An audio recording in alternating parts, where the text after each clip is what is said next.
Good afternoon to everybody.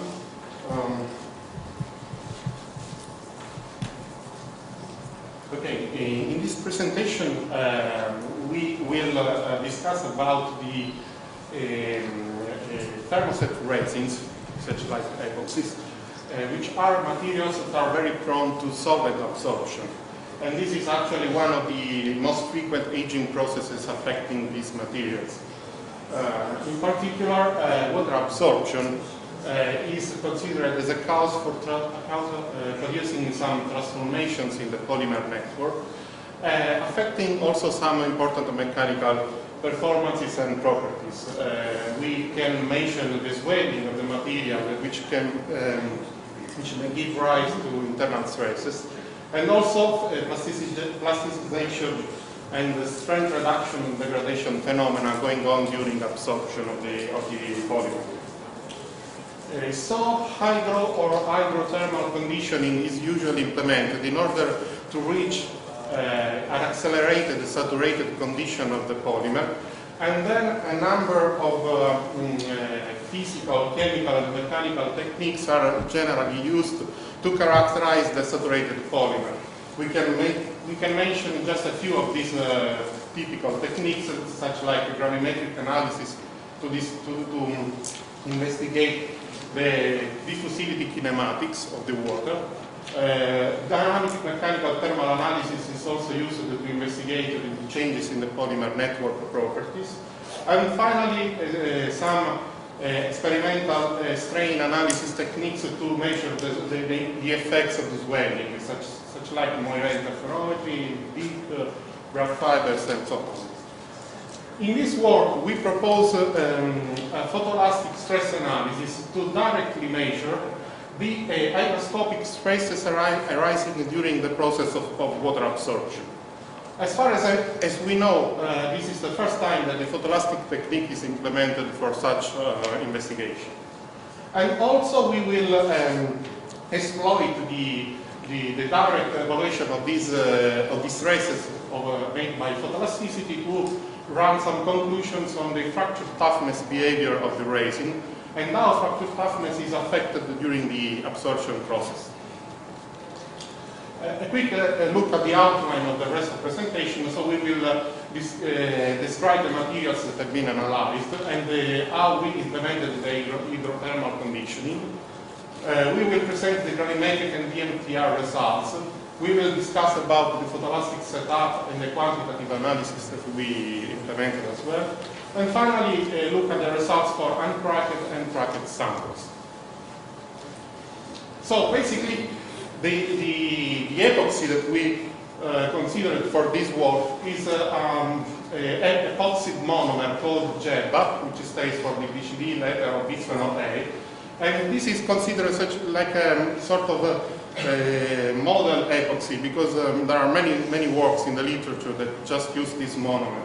The monomer is cured by adding an amine curing agent, and one feature of this combination is that you end up with a high glass transition temperature, about 200 degrees, which means basically that your polymer network is very highly densely cross-linked. So you expect a very brittle material from this high density of cross-link. Okay, then we manufactured our panels, which basically are 3 millimeter thick. And also we took some care in order to have a very smooth mold surface to keep a good transparency of the material, because as we will see, photoelasticity needs to have this material to be transparent and be reflective. Also, from our panel, we cut a number of rectangular spacements of these dimensions, 30 by 8 by 3 millimeters. And these rectangular spacements were used for all the characterizations. So gravimetric study, DMTA, photoelastic analysis, and fracture toughness analysis. In fact, we prepared some single-edge notched bending samples with these dimensions. Also, after cutting our spacements, we put them in the oven for a thermal post-curing. leaving the specimen for 2 hours at 200 degrees and then cooling to room temperature in a very slow time in order to remove any initial stress in the material. In fact, by photoelasticity, we observed a complete stress-free condition before starting our aging conditioning. So this is a picture of the thermal bath that we used to start the absorption process in the material. And this is made by using the ionized water at 80 degrees, constant 80 degrees. And we kept the material for 1300 hours until we basically reach a good saturation of the material. So we used an electronic balance with a very good resolution, 0.01 milligrams, in order to obtain the mass uptake curve versus time. And what we can say is that basically the features of this relative mass uptake curve comply with the thickened behavior. So this is well known that this kind of polymers follow a thickened diffusion behavior. And we can find, according with this diffusion model, a diffusivity coefficient that is obtained by the first linear part of the plot. And if we use the Arrhenius law, which basically describes the influence of the diffusivity with the temperature, we find our material as to be this red point here, and that these points are all points collected from the literature from other GEBA systems aged with different temperatures. So we see that our point fits well in the linear regression. So this is a kind of a proof that we are analyzing a material with standard properties. Okay, also dynamic mechanical thermal analysis. We see that the black curve is for the post-cured but not aged material. We find a 230 degrees glass transition temperature that basically is given by the peak of the tan delta curve in this test. And also we observe that at saturation, the blue curve, the peak goes on the left-hand side, which means basically that the material is changing its glass transition temperature. The glass transition temperature becomes smaller, and this is considered as an index of a higher network mobility. So it is called a plasticization effect. Okay, the photoelastic stress analysis setup that we used is a very classic setup. We have a number of optical filters. We put our sample in the middle, and then we have also a source of light that can be a monochromatic light or a white light.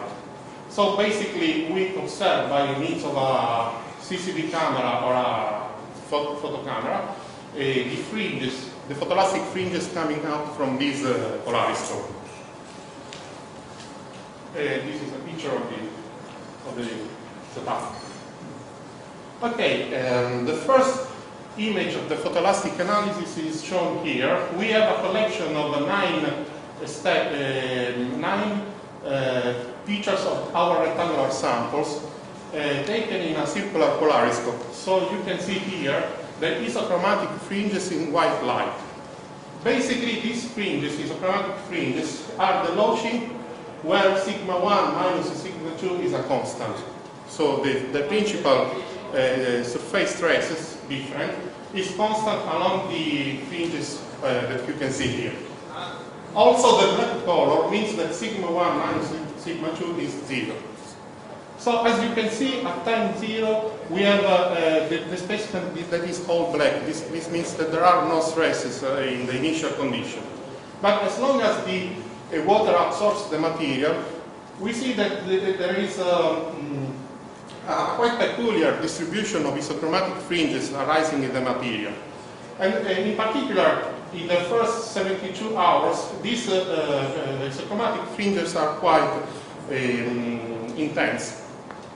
As the absorption process goes on and moves towards saturation, we again reach a state of a stress-free condition. because the last picture here shows a tendency of the material to release the stresses. So in order to interpret what is going on in the material, we have focused on this image with a sample taken after 48 hours of water absorption. In order to interpret these stresses, we can describe this scheme. We can consider the material as made of two parts, the inner part and the outer part. Basically, the inner zone is the zone of material that has not reached by the water, and the outer zone is the zone of the material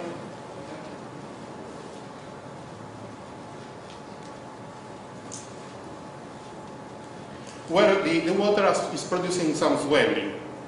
Now, because between the outer zone and the inner zone there is a continuity of material, this produces some internal stresses. And basically we find that if we focus on this vertical axisymmetric axis, we find that the outer zone is in compression and the inner zone is in traction.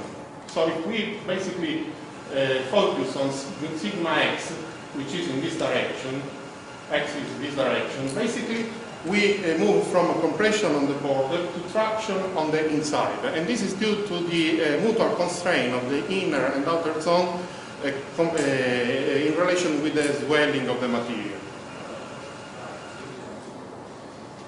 In order to have a quantitative evaluation of these stresses, we have implemented a scheme that is called the phase shifting method. Basically, it's a phase variance method, which means that we change the orientation of the optical axis of this analyzer using a 0 degrees, 45 degrees, and 90 degrees angle position. And we find three different values, expressions for the light intensity coming out from the polariscope. And if we combine these three expressions, basically we can obtain the optical retardation delta, which basically is finally correlated with the stresses. So we have sigma 1 minus sigma 2 equal to this delta. D is the thickness of the sample, lambda is the monochromatic wavelength of the light that we are using, and C is a photoelastic constant of the material. So if we have all these quantities, we can have our quantitative evaluation of stresses. The C parameter is easy to find by a calibration test. So we use the 4-point bending sample. We calculate the distance between the fringes. We know the delta sigma between the fringes, and then we are able to find the photoelastic coefficient. So basically, we find this distribution of stresses going from the border to the inside in this vertical axis here. As you can see, you have different features according to the time of water absorption. If we focus, for instance, on 24 hours, that is the green curve, it gives rise to the more severe stresses. And you can see that we have a compression in this part, traction in the inner part. And basically, because this value is very much equal to sigma x, the stress in the x direction, these stresses have to be auto-equilibrated. So as you may probably assume that the area in compression and the area in traction are more or less the same, in order to have the equilibrium on translation and rotation satisfied. Okay, we have then focused on SEM samples, single edge notch bending samples, cut according with the ASTM standard. And of course, you know that the fracture toughness is easily obtained by running the test and taking the maximum load. Very much care must be taken in order to introduce the sharp crack at the notch of the tip of the notch, And this is made with razor tapping, with this kind of polymer materials. Razor tapping is the method for introducing a sharp crack. And basically, we have, it's working. This is what we observe in terms of photoelastic fringes in a spaceman that has not been aged. We wanted to show you this picture in order to see that the stress map is the typical stress from a singular crack, from the singularity of a crack, and not from a notch. So the crack introduction is working well. What we observed with the absorption process is that after 48 hours after the start of the absorption, there is a peculiar stress field arising at the crack tip due to the presence of the crack. We applied the Tardy phase shifting method to find a quantitative evaluation of these stresses. Unfortunately, we cannot go very near to the crack because of resolution problems. But basically, if you see at this diagram, we see that there is a part in compression that is this one here, a part in traction that is on the inside, but then there should be a part in compression in order to preserve the equilibrium. And in fact, as you see here, you have a black fringe here and a black fringe here, so there must be an inversion of sign at some point, which produces compression stresses on the wake of the crack. So there must be a sort of crack closure mechanism going on there. And in fact, we found that the fracture toughness of the material is increasing quite dramatically when we test at 48 hours. Going from 0.57 megapascal per square root meter, we almost doubled the value of fracture toughness due to this crack closure effect of the stresses. What we observed when we reach the saturation point is that the stress is totally relieved. So as soon as we reach the saturation point, this crack closure mechanism should disappear. There are no longer stresses in the material. In fact, we do not observe anymore any photoelastic fringes. But we still are found with a quite high increase of fracture toughness. And we conclude that this increase of fracture toughness is due to this plasticization effect. The material is decreasing the TG, there is an increased mobility of the polymer chain, and this is possibly causing this increase of fracture toughness. Sì. Ne facciamo solo uno. Okay. We think this is the first time that photoelastic techniques are applied to investigate swelling stresses into polymer materials subject to water absorption. And also in this work, a quantitative photoelastic evaluation has been implemented. We think that there is a lot of future work in this field because we want to investigate what happens when we change all these parameters, the gas transition, temperature, the free volume, the cross-link density, and so on. Basically, there is a possibility there, a chance to correlate the features of the polymer network with the ability of the material to introduce these hygroscopic stresses.